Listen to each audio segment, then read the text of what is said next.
at the issue of borders, we understand there have been interstate border measures in place for a number of weeks running now. How effective have these measures been? To what extent have state governments across this country in particular been able to deal with many of these issues? We read stories in the last few days, especially this last week, of how that Kaduna State governor, for example, just like his counterpart in Rivers State, Governor Wike, had taken the fight to the street, as it were, to say, look, we have to nip this in the bud. We have to be more proactive than ever about this. I mean, we've seen these governors literally arrest both members of the public who are flouting the border closure order and security agents who are found wanting or caught napping while doing their jobs. And some persons have said this is an exemplary way to go about this issue. But in all, we want to see how effective it has been. And going forward, what more we can do along this line.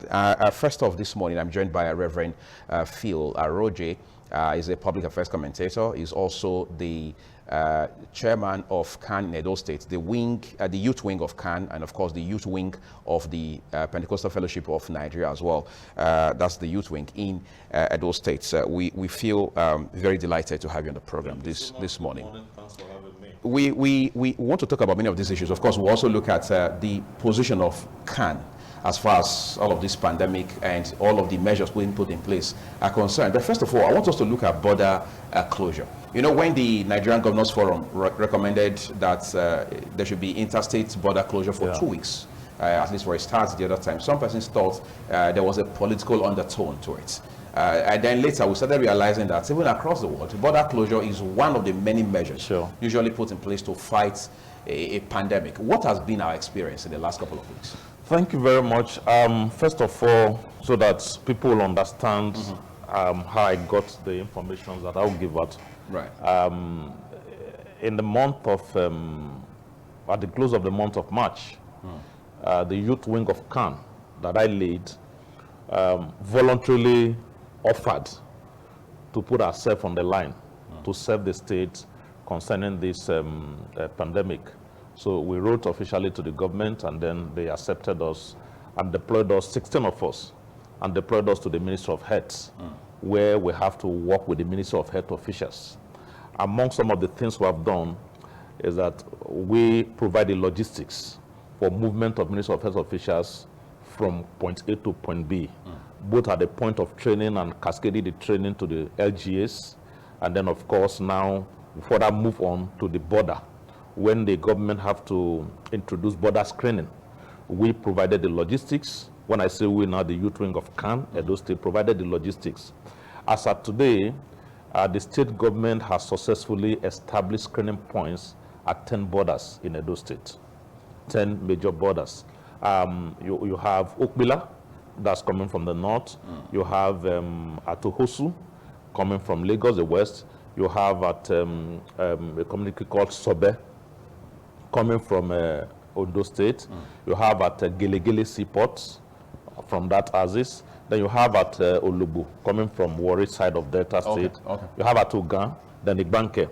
Now, in total, 10 border screening points have been established. What I observed in the course of this movement was that initially, the Ministry of Health officials that I took there did not find the cooperation of the security agencies. For example, the day we went to Ondo State, when we went to Sobe, we discovered that the police were not on ground to assist. So we have to move into Edo State, actually not taking Sobe into part of Ondo before we now came in to find a permanent police checkpoint where this screening point was established. Ditto for Ohosu. We're supposed to establish at Ohosu, but we couldn't find permanent police checkpoint there. So we came into Edo State, almost towards a place they call Zibugui or no, before Okada, where we have a permanent police checkpoint. That's where the screening point is. But the experience at Olubu was different. The DPO, the day we went there, the DPO was on ground, and of course they started the screening there. But the very wonderful experience was the one at Lakpese. Lakpese is a boundary between Edo and Kogi State, but from Akuku Edo Aziz of it. From the Igara end of it. Igara end of it, so below. And so before we got there, the local government chairman had liaised with the police, the army, and with his local government officials, and they have been there. Now, that said, you will discover that after the declaration of the interstate border lockdown, which has been on for like 2 weeks, you still find lots and lots of people coming into Edo State. Yesterday, there was even Sunday, the figures will shock you, the number of persons that came into Edo State yesterday, the 10th of March, from these various borders. For example, in Uhusu, 647 persons were screened, not the ones that were not screened. Screened? Yes, the ones that the state government screened and documented. 647 persons. Yesterday, 10th of May, came into Edo State from Lagos Road. You find that so shocking. From Ogan, that's the Abudu Aziz towards Agbo in Delta State, you find the number was actually marginally low. You find only 105 persons who were screened. Then the Igbanke Aziz, that's the road from Agbo to Igbanke to Urumi, you find 137 persons who came into Edo State yesterday. Then you move on. The one that was shocking is the one at Ulugbo. Yesterday, you have 2,000. When you're coming from Warri into Edo State. Into Edo State. When there's interstate border lockdown, you have 2,169. These were also documented? Yesterday, documented by government. So imagine if the state government didn't have Ministry of Health officials on ground. Imagine if UWECAN, Youth Wing of CAN, was not also part of this whole logistics. When I say we provided the logistics, we funded our operations, funded our feeding, funded our movement, funded the fueling of the vehicle that took this people around. And we did that on behalf of CAN. As a matter of fact, I personally funded all of those operations, not a dime from CAN's account or UWECAN account. So if the state government was not there, you could not have even tracked these people. From the Akoko Edo Aziz, that's Lakbese, you find 357. In the last 2 weeks, this is the least figure, I'm sure because it was Sunday. Then you find from Uhusu, you find 434 persons coming into Edo State yesterday. And then moving on to that, Agenigbude, that's the Okene Aziz. Sorry, it's not Agenigbude now. Okene Aziz Okula. You find 851 persons come from Edo State. And from the report that this station, TV station, has carried another TV station, that people were interviewed and they say, oh, we are leaving Katsina and coming to Edo State because the place is locked down, we don't have a job.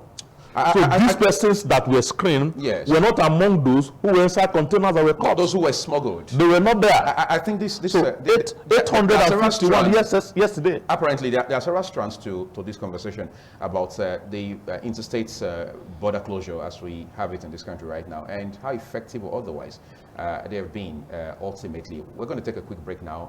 Let's bring in another guest so we can expand the discussion. Stay with me.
As it turns out, I'm now joined by two reverend gentlemen on the program this morning. The second being Reverend Olu Martins, public affairs commentator and human rights activist. So good to have you on the show this morning.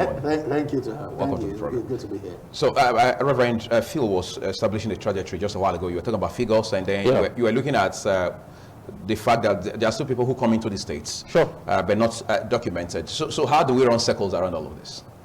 Well, I think that my suggestion, I'm saying this as somebody who is willing to pay the sacrifice that we need to get this thing done.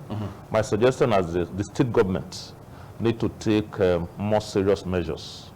We need to have task forces across these borders. Like I said, 10 points, 10 borders have been established, including Giligili Seaport, and then even Organic Bude Waterside, there are still places that we have not been able to establish the screening points, which the doctor in charge in the Ministry of Health has actually taken responsibility to make sure that that is done this week. Some other communities. Let me tell you our experience when we got to Giligili on Wednesday. I drove them there. We got there, we met the army, met the community leaders who were there, discussed with them, and they were so excited, and then the canopies were mounted and the equipments were being brought down, and suddenly some youth came. I said, what's that? I said, oh, it's screening point for people who may have COVID, who are coming through the city. They said, no, if you don't settle us, by tomorrow you won't find this canopy here. Well, I don't suffer a full hand. I told them, it's for your luck, it's for your good. If you don't find the canopy there, then it's whatever happens to you. So they don't have it, they need money. I said, money from where? I'm a volunteer. But of course, the army was there to make sure that there is safety there. And graciously, report has been coming from that community, apart from yesterday, that both don't move. So the state government have done so well by establishing these screening points. They need to engage the security agency more, and of course the local government chairman more, so that task forces, functional task forces, not just in the day, but 24 hours, are mounted at this border and ensure that it's only people who have business in Edo State that should come into Edo State at this point. Especially in light of this pandemic, right? Yes, yes. I'm going to come back to you in a bit, because I understand you have a body of information you want to share with us as far as this discussion is concerned this morning. But let me turn quickly to Reverend Martins here. We see governors now stepping up. At least that's what the reports seem to be telling us, right? I go to the north, for example. You see Governor Nasir El-Rufai getting on the street himself and literally arresting violators and those who are flouting all of these orders that have been put in place, especially the interstate border issue. Then you come to the south here, Governor Wike, for example. We aside the fact that we heard story of how that he had demolished hotels in different parts of the states who flouted the rules that had been laid. He also arrested some security agents and members of the public who were flouting these rules. The same thing in the southwestern part of the country. What more are we supposed to be doing beyond all of this right now? Because look at Umahi, for example, David Umahi, the executive governor of Ebonyi State. The same thing he had done. In fact, he even had to suspend for 1 month. He said it's a 1 month suspension without pay. All right, a serving commissioner and a permanent secretary in the same Ministry of Chieftaincy Affairs, of Chieftaincy and local government affairs and all that. A lot of persons say these governors are taking the bulls by the horn, yet we see numbers rising. Is it now a people's problem than it is the problem of government? Well, thank you very much. Again, let me appreciate the independent television for constantly trailblazing on very topical issues, whether it is political health, now we have COVID-19, your base setting agenda and examples is legendary, and then we must appreciate the management for that. Having said that, I'm excited that the governors are doing their bit of demonstrating leadership, albeit a bit too lately. And the reason I'll say that is that now we have a disease that is threatening everybody, and everybody appears to be on their feet attempting to curb this disease, especially since the disease does not recognize boundaries. Right. It does not recognize social stratification. It does not recognize gender. It does not recognize ethnicity. It does not recognize big man or small man. So essentially is that everybody is being threatened. Were it the disease of the hoi polloi, the ragtags and bobtails of society, I dare say that maybe the governors will not take the kind of proactive measures that they are taking. But because it's a disease that doesn't recognize any boundaries, we are seeing an attempt to demonstrate leadership. And I say so a bit too lately, because when you have political issues, the governors do not demonstrate such examples. When you have economic issues, the governors do not demonstrate such examples. Or as we speak now, I'm still yet to see any governor who came up to say, you know what, this is the financial sacrifices that he is making personally, especially with regards to the issues of palliatives. Yes, security votes. I haven't heard anybody come to say, you know what, for the next 3-4 months, I'm not going to, assess security vote. I'm going to use it to deal with the attendant issues that COVID-19 is putting in the front burner. We haven't seen that. So I'm hoping that the examples that they are setting, one, is not for media show, because a lot of times we see a lot of media show. The cameras are there, but once the cameras are gone, it's a different ball game entirely. It's a different ball game entirely. So it's good that we're seeing some of these things demonstrated in the open. But Governor El-Rufai, whichever governor, is an individual. He doesn't have the capacity to man all of the points at the same time. Sure. He can only be in one place at one point in time. Right. So who is he going to depend on? Some of the people some of the institutions that we're complaining about. You see, what is happening in Nigeria right now is what we had predicted. And we have talked about strengthening of institutions. But people didn't think it was necessary because at that time, the non-strengthening of the institutions appeared to favor them, especially, for instance, those who want to rig elections. If you want to rig elections, if you have the cooperation of the security agencies, ditto, the DSS, the police, and the army, you can be able to oppress the person on the other side. Not knowing that what you are doing is that you are making those institutions porous. A time is going to come where you are going to need those institutions to handle issues like this. And if you have, if you have already made it porous, it's going to be difficult for you to depend on them. So who do you depend on to man these border fronts? It's the police. This same police force, all right? Somebody showed me a picture 2 weeks ago, people who were going to Lagos. Incidentally, Lagos-Ibadan Express, there's traffic on it. In other words, in spite of the border lockdown, people are moving. The reason is because there is an amount of money that we are told that if you pay per checkpoint, you are going to be able. So, question is, who collects this money? Who collects the money? I mean, but some of the things that happen in Nigeria, when you listen to some of Fela's songs, you think that Fela is still alive.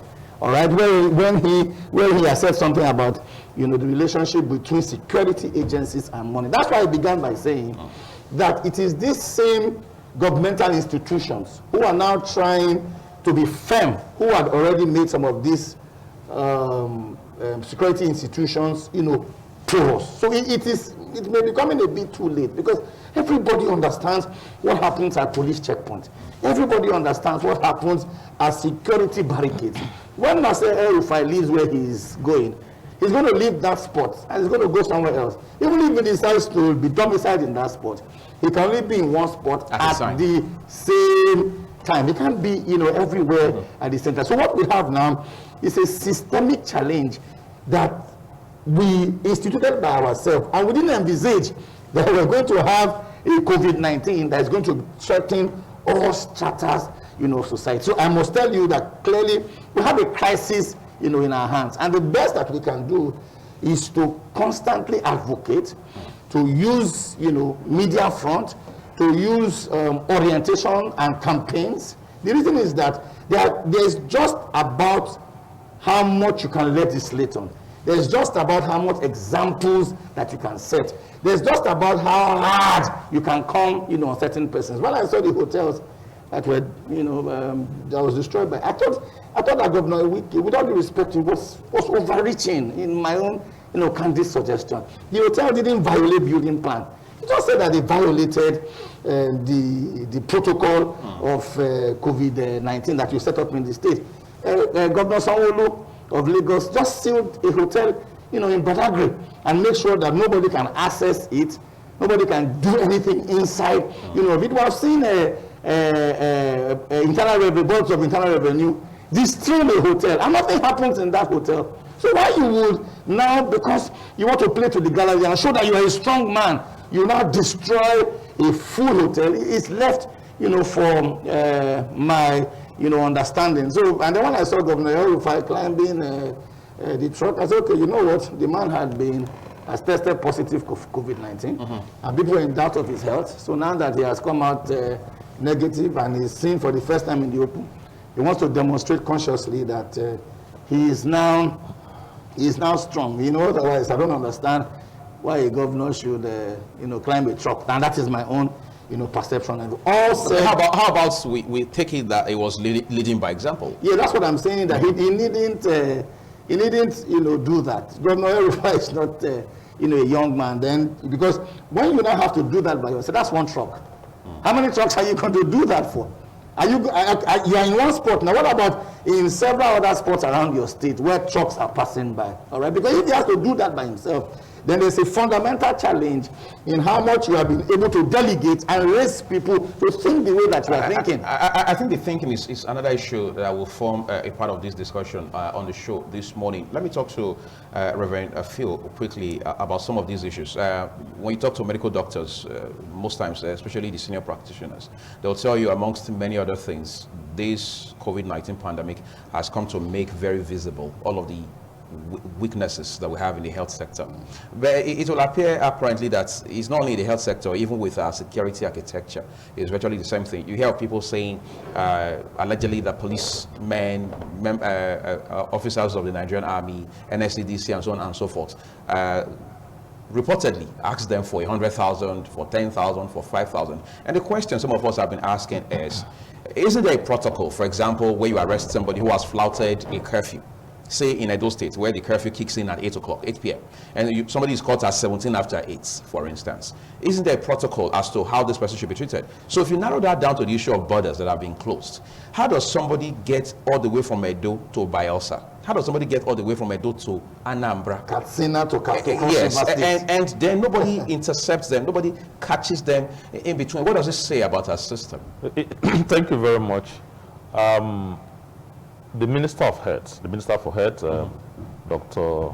Osage Hanere, acknowledged that that was in the first month of this COVID-19, sometime in March, that he never knew that the state of our healthcare system. I think that was the Secretary to Government of the Federation who said he never knew we had this much damage. Thank you very much. Thanks for that correction. Right. That he never knew that this situation, the situation of our was this bad. So that's to let you know that even those in government are not in tune with the realities of what is on ground. The divisional police officer or the assistant commissioner of police or the commissioner of police who is in the state may not exactly know what is happening in the field when it comes to security issues. One of the reports that was carried on one of the channels in the state about people who were coming into Edo State, according to the people that were interviewed, he said they met a police checkpoint, they gave 5,000, met another one, they gave 3,000, 2,000. So they came to this civil defense checkpoint at Ewu. And then the civil defense officer, this report is there, it's on the net, asked for 500 naira. And they had only 100 naira to give because they have given so much all the way into Edo State. Up to that point? Yes, they had only 100 naira. And the man said, if you don't give 500, you can't go. So that was how those people were apprehended. That were later, this is a comprehensive new report, that were later taken to the teaching hospital at Ira, where 16 of them were screened and eventually nobody, I know the government knew what has happened to those guys. That's what happens. I was with the Minister of Health officials last week to do a check at one of the screening points into Edo State. So when we were there, the doctors were doing their thing. I'm a driver, so I sat to observe what was happening. I discovered that buses that were carrying passengers, human passengers, were allowed to go. The security agencies who were manning the borders. But is it because they were carrying essential goods? I said passengers. Meanwhile, trucks that were carrying goods, they were asked to come down. The driver and the conductor, the assistant, come down and screen and go. And I said, excuse me, why will you allow the people that should screen? What are they coming to Edo State to do? Are we celebrating New Year Festival that you have this number of people coming in? So for the period that we are there, I insisted that every vehicle must stop and they come to screen. Of course, they didn't know that I'm a pastor. If they knew I was not a security officer, I was not a government official, they possibly would not have obeyed. But since I came with the Ministry of Health officials, at least for that period that we're there, that's precisely at Tugan checkpoint, coming in from Agbo to Edo State. That period that we're there, they complied. And that's what happens every other point across the country. What Wike and Erufai is doing, I differ from what my brother has said, little bit, because if you see what I saw this morning at New Benin Market, you will need to know that we need to take more stringent action to make sure that people comply to the rules and the regulation.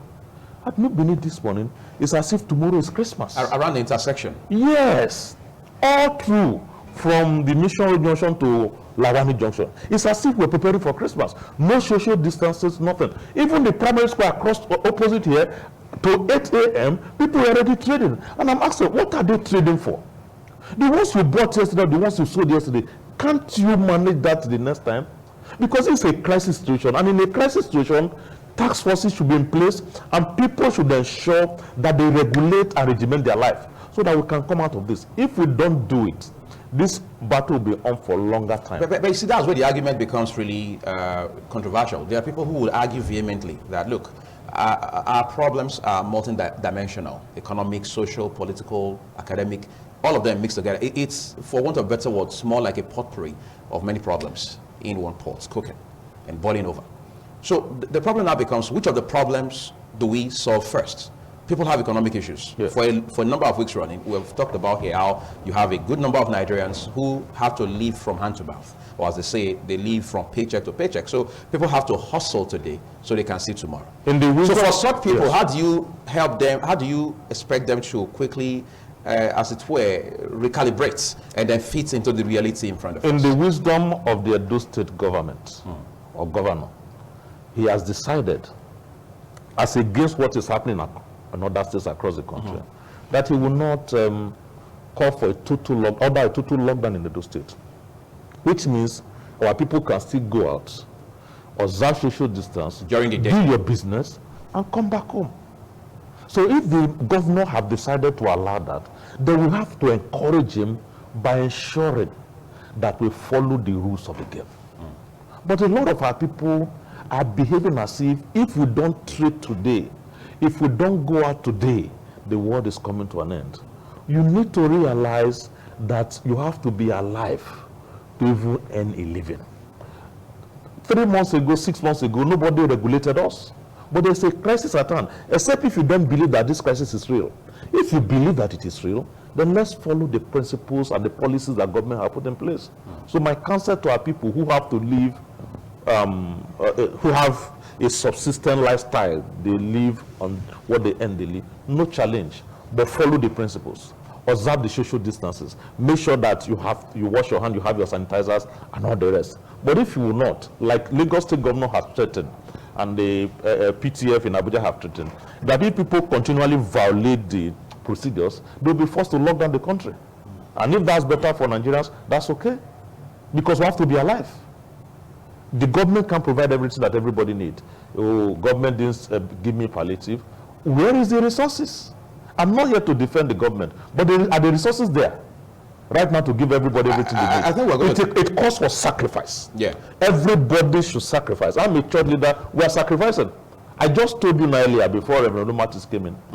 I have funded personally every other day and sometimes every day for the past 40 days vehicular movement across Edo State. I have traveled more than any other person working on this COVID-19 alone. Travel around Edo State. I've been around Edo State like 5-10 times. And I have funded the operation. On daily basis, I have 2 vehicles working on this COVID-19. One is working with the Ministry of Health, which I personally drive as a driver. And I have another vehicle, personal vehicle, Healers, that is working with a volunteer group called Volunteers on Standby, who are going from point A to point B, sensitizing people. I fund the operation personally. We all must take yes, we must take them and make sacrifices. Make sacrifices. Okay, we're going to talk more about sacrifices. But Reverend Martins, when you look at the situation today, you realize that it's more like it doesn't matter how you kill your enemy. The important thing is ultimately your enemy dies.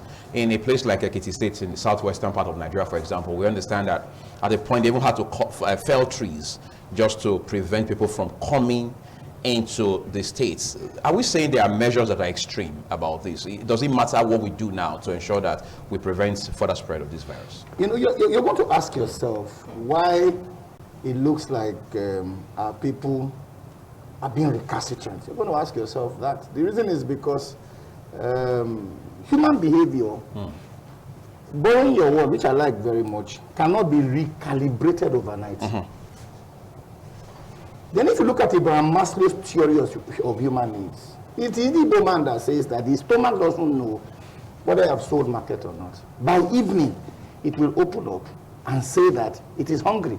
All right, so what we require in this particular instance is more of patriotism than legislation. No matter how much example that you show by being hard on people, truth of the matter is that Nigerian leadership has lost Nigerian followership has lost confidence in leadership.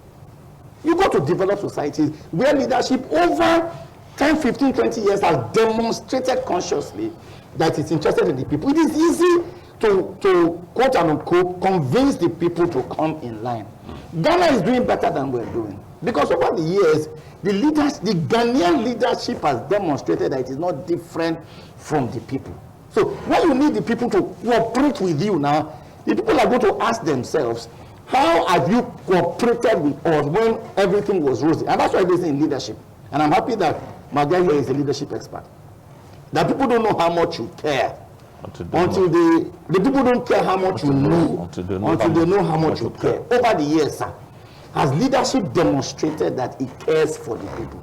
Unfortunately, even the NCDC isn't demonstrating enough professionalism on the COVID-19 thing, because constantly all we see on a daily basis are figures. But even the US, that's what they do. They roll out figures. No. In the US, you just don't see figures. You see operations in the hospitals. You see hospitals that people are already lying on the corridors because the wards are not enough. All right? You take interviews from doctors. You take interviews from those people who have lost their loved ones. The money that we are spending on celebrities, asking us to stay at home, and I'm not condemning that, but I'm saying that we would have been better if we were interviewing the frontline people so that they can give us clearly what is happening. But what we see in Nigeria is that we are seeing figures, and those figures are not backed up with pictorials. So you have a lot. I was in Igbo a few days ago, and I observed that I felt like a stranger because I had my mask on and I was observing social distance, but they couldn't be bothered. So I walked up to them and I started to let me engage them. The guy said, look, there's no COVID-19 in Nigeria. Our leaders they use and they chop money. And they were very vehement on their position in that particular regard. So we agree with the fact that Edo State government has perhaps been quintessential and different in its approach. But Edo State is just one state. If you now have to fell trees, you just look at what is happening to our boys now. They will be showing on television people who have died by trying to go by the road to go to Libya and then cross to Morocco and then cross to Spain. As they are showing it, somebody is ready to move. They will just say 900 people left. We have 500 people who have died. Only 400 people survived. And those 400 people, they still were repatriated. Many of them were repatriated. Somebody is ready to go because he has told himself that bad as he bad. Life on that side is better than life on this side. So it's what's the trouble? Number two is that our value systems. In this country, where you get the money from does not matter. So the guy will tell himself that it is worth the trouble. It is like the two lepers. I know my dad knows Bible more than me. Who sat by the gate? I say, if we go into the city, we will die. If we stay here, we will die. So, but at least if we go into the city, we may die eating.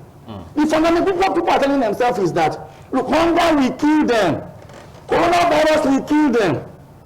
But even if I contact the virus, government will quarantine me and feed me. It's like what happens in America. During winter, people go and commit small crimes because they can't afford heater. And they wait for the police to catch them so that they can put them in prison or correctional places, centers for 6 weeks, 2 months, 3 months, until the winter goes, so that they can't afford it. So people are telling themselves that if I sit at home, hunger will kill me. So let me go out and hustle. Even if I contact the virus, they will quarantine me and feed me. And that feed I will not pay for it. Tell me, economically, which one sounds more reasonable for somebody who is subsisting? Isn't it better for me to have the virus and be in a isolation center and become a government property? They already feed me. I mean, now I don't have to bother on how you feed. I need to have 7 children and 5 and go to isolation center. Only 2 they with them for us. Economically, isn't it better off? So government, first of all, is that what is happening now? The change of attitude of people is a lesson for us going forward. COVID-19 will come and go. Because I heard the question you asked my guy about the hospitals. It will come and go. What are the lessons that we are taking from this? Because whether we like it or not, in the near future, it may not be COVID-19. It may be another name. It may be something else. It's the fact that we must start to live in such a way that when a crisis like this comes, we don't need to hold stick in our hands, all right, to be able to whip the people in line. People just cooperate by themselves. In nations that have had responsible leadership, people are the ones staying at home. Let me take a quick one. If there's a crime around your area and you see the person committing it, you are unlikely going to call the police. Unlikely going to call the police. You know why?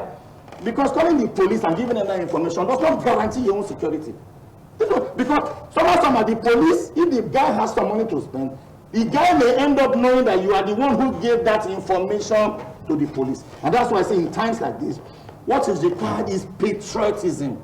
Unfortunately, we have removed the school of patriotism, and it has been leaking out. So people now are now telling them that it is all man to yourself. People don't believe government. They have not believed government before COVID-19. And trust me, sir, COVID-19 will not now make them all of a sudden believe in government. So the sacrifice that Reverend Ayoke is talking about, I also, advocate it. But human behavior isn't going to change overnight. Now, people are used to a pattern. And before you change that pattern, it will require constant advocacy, for which I must thank ITV and sister stations for constant advocacy, for which many pastors are doing and government is doing. But there is just how much you can legislate and come hard on people. We must continue to engage people. We must continue this campaign, because people must cooperate by themselves. To try to think that we can use force to keep them at home or to threaten them, unfortunately, it will be counterproductive. Okay, let's talk about things that could be productive in the last few minutes. In the next few minutes, I should say, before we wrap up this first conversation on the program this morning. Reverend Phil, I don't know how much you followed the news in the last couple of days, because for the better part, you've been on the road. Kano State Governor, Dr. Umar Ganduje, is saying to his counterparts, other governors in the north, that look, they should not politicize the COVID-19 issue. We understand that Kano State, sadly, is fast becoming, for want of better words, the epicenter of yes, COVID-19 in that region of the country. And now we also are beginning to find reports, read about stories where we're told the bulk of the persons coming to places like Kaduna and other states within that region of the north are generally from Kano State. So the Amajiri issue has bounced back to the conversation once again on account of the COVID-19. What are we supposed to be looking at this point? Because the Amajiri issue has always been here with us. So it's not something that happened just last night. How do we also address this? Because these are people who naturally are nomadic. They move a lot. How do we check this, especially within the northern region? The north is Nigeria, just like the south, every other part of the south is. So how do we deal with this? When you hear people talk about others coming into those states, for the better part, they're talking about people from the north, who say, we are locked down in our state, so we had to come here. But coronavirus is plaguing every state, almost every state in this country, apart from maybe stories we're hearing that at least 2 states have not reported any case.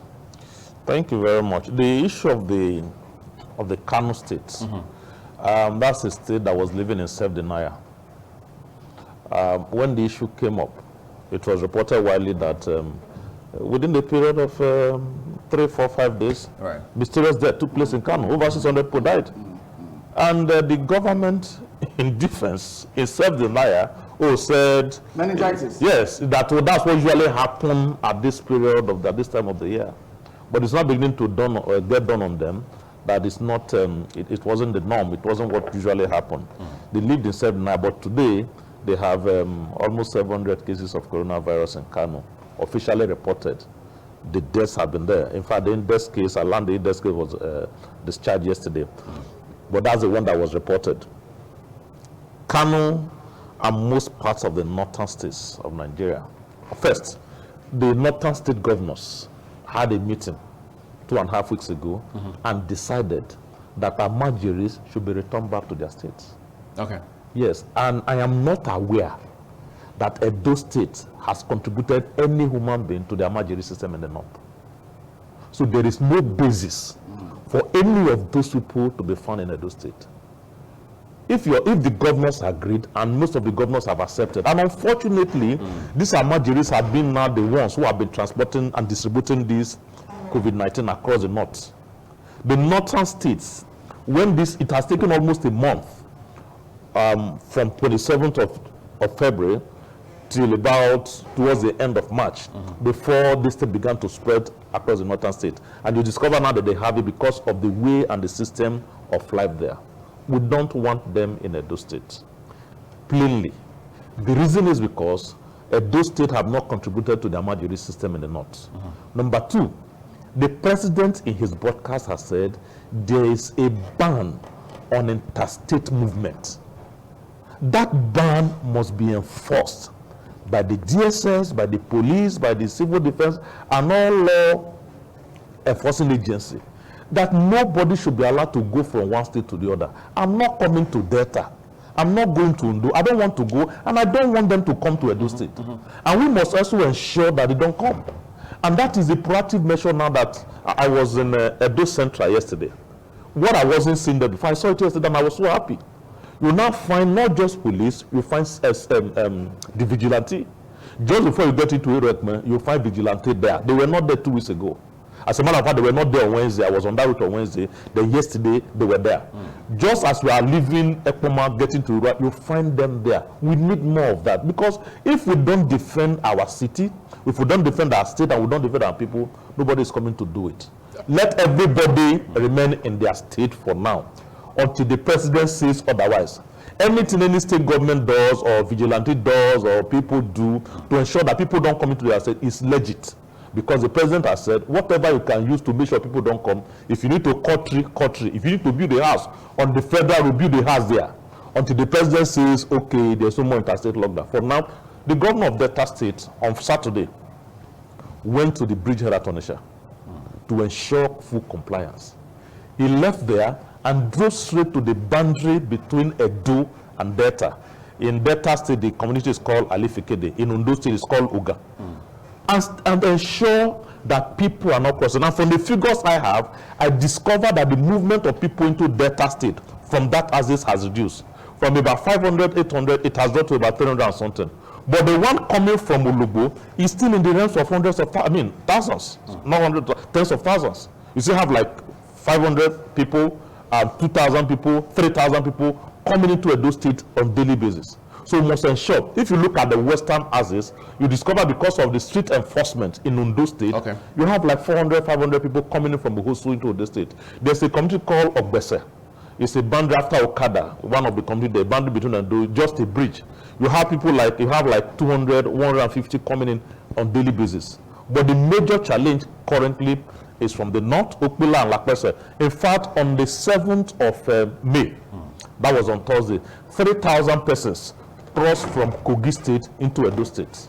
And you know the problem in Kogi State is that there's no lockdown. Yes. So once people find their way across so there's Kaduna, a very good chance they can. Yes, once they are there, they can easily, the next point of call is Edo State. There's something I need to ask you as we wind down, Reverend Phil. We've had many measures put in place already, many of them working, and we're seeing tangible results. Yeah. In all of this, what is the position of the Christian Association of Nigeria? Thank you very much. Christian Association of Nigeria don't relate with churches. Okay. They relate with organs of churches. So a Christian CAN is an association of 5 Christian blocks, in which you'll find the CSN, the Catholic Secretary of Nigeria. You'll find the CCN, Christian Council of Nigeria, that have the Anglican, the Baptist, the Methodist, and all the rest. Then you find the CPFN, PFN, the Apostolic churches, and then all the Pentecostal churches that have the largest number of churches in the CAN block. Then you find the OAIC. That's African Institution of African Institute Churches, Organization of African Institute Churches. That's the one you generally call the White Garment, Celestial, and all the rest. Then you find the Equatecan, mainly from the north, but we have them strongly here in Edo State. That's the blocks that form CAN. I am originally PFN. It is PFN that sponsored me to CAN. As a youth leader of PFN, so I also became the youth leader of CAN when it was a time of PFN to provide leadership for CAN. Okay. The position of CAN as at the 29th of March was that the CAN chairman issued a statement and said churches should not hold service for 2 Sundays, which was for the 5th and the 12th of April. That's passed. After then, the PFN has been expecting either a further instruction or a reversal or whatever. So, but the position of the government is the position of PFN. Okay. What is the government position? The government position is that while we maintain social distancing, that people can have gathering of not more than 20 persons. Whether it is burial, wedding, church service, or anything, they should not be more than 20. And that is the position that Pentecostal Fellowship of Nigeria has adopted.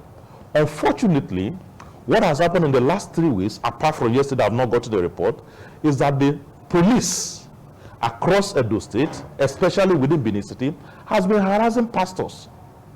And we are told that they have instruction from their superiors in the state that no church should hold service at all.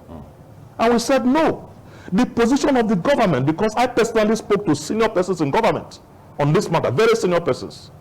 The position of government remains that churches can hold service, you maintain social distance, and make sure you are not more than 20 persons at any time. And you find churches that have 17 people, 15 people being harassed and all the rest. So the thing got to a point where the Pentecostal Fellowship of Nigeria had an executive meeting last Monday. Very few of us met, and we decided that we have to first issue a communique after the discussion. The communique was very clear. Number one, we commended the governor for what he has done, and you must commend the governor. That's the state governor. Yes, yes, you must commend him, because if the governor says today, I shut down Edo State, there's nothing you can do. Everybody will have to obey the government. Obviously. But the governor has said, we can meet, but no more than 20. So we commended him. Number two, we commended the police and the DSS for ensuring that there is peace. The crime rate is low, accident rate is low, and the other security agency for what has happened. The third paragraph of the communique states clearly that the Pentecostal Fellowship of Nigeria is not happy with the unwholesome arrest and harassing of church leaders. This is the point here, sir. I have to defend the church, because tomorrow, as a presenter here, you may need 5 pastors or 20 pastors for one ceremony or the other. Even governors, government officials or politicians may need pastors to talk to reach out to some people. The same people that I am defending now are the ones I will call. If I don't defend them, I will lack the moral right to call them tomorrow and say, this man needs our attention, let's go there. As a youth leader of PFN and CAN Edo State, if I don't defend the people now, tomorrow you say, well, I mobilize 500 youth for me for a program. Is it the people I won't talk for now that I'll mobilize? That's why I have to stand on the side of the people. And PFN has said that we are not happy with what the police is doing. If the state government says we should not hold service, I can tell you no PFN church, no Catholic church, no Anglican church, no Baptist church will open. But the government has said we can do 20 per service, and that's exactly what we are doing. And we are not happy with the harassment of the police. That's the position of PFN, right. That's the position of the church. The church is with the government on this matter. And the government said 20, and we are going with that. Thank you. Last word, Reverend Martin. Well, yeah, I just to say clearly that this thing is multidimensional, all right? We must use the approach, like we said, the stick and the carrot, approach. And this is my own personal, that's why I have often admired the style of the state government. You know that when he decided not to lock down, there was no small furor about it. Oh, no, Edo State. Now the Edo State model is what even Africa is adopting. So we must constantly, encourage people to say, look, COVID-19, is real, all right? And then we must cooperate with government to the extent that the protocols are followed. Maybe I should, advise PFN going further to also do a one-on-one engagement with the Commissioner of Police. The communique may not just be because I've also had pastors who have called me because of the role I play working with government, especially in disseminating certain information. And I've had them to say, look, so you can engage the Commissioner of Police one-on-one, because all of such reports must get to is stable. But what we can say is the fact that the death of every Nigerian affects us. So Ojukwu said, he said, because I'm a Nigerian, I am involved. Everybody must make sure that they do their part. Just like ITV is trailblazing, the pastors must do their part, the imams must do their part, the governor and the government must deal transparently. And let me tell people who want to use opportunities like this to discredit what government is doing for the purpose of furthering their own political ambition. Again, I repeat that a threat to justice anywhere is a threat to justice everywhere. So it is not time to politicize it. You can constructively engage and contribute your quota without necessarily diminishing the effort that government is making. Because also, if a human being dies, whether it's in a day state, indigene or not, as long as he is a Nigerian, it is a threat to the existence of any Nigerian anywhere in Nigeria. Thank you so much, Reverend Gentleman, for coming on the program this morning. Reverend Olu Martins and Reverend Phil Aroje, we appreciate you coming to talk to us about these very pressing and timely issues on the program this morning. We hope you enjoy the rest of your day, gentlemen. Thank you so much. I appreciate you. All right, we'll take another quick break now. One more discussion on the show this morning. Stay with me.